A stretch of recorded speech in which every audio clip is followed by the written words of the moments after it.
আসসালামু আলাইকুম রহমতুল্লাহি বরকাত। প্রিয় বন্ধুরা, কেমন আছেন? ভালো আছেন? 12 তারিখে ভোটাভুটি হচ্ছে বাংলাদেশে। কাকে ভোট দিবেন এটা আপনার অভিরুচি।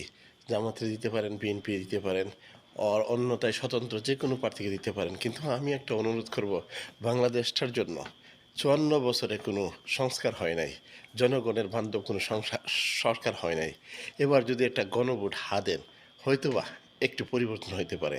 আর যে পরিবর্তনের কারণে দেশটা পরিবর্তন হতে পারে।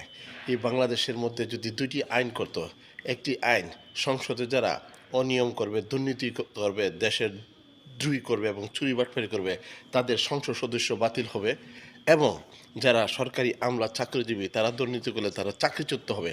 তাইলে মনে হয় দেশটা অনেক পরিবর্তন আসতো, জনগণের সরকার হয়তো, জনগণের জবাবদাহিতা হইতো।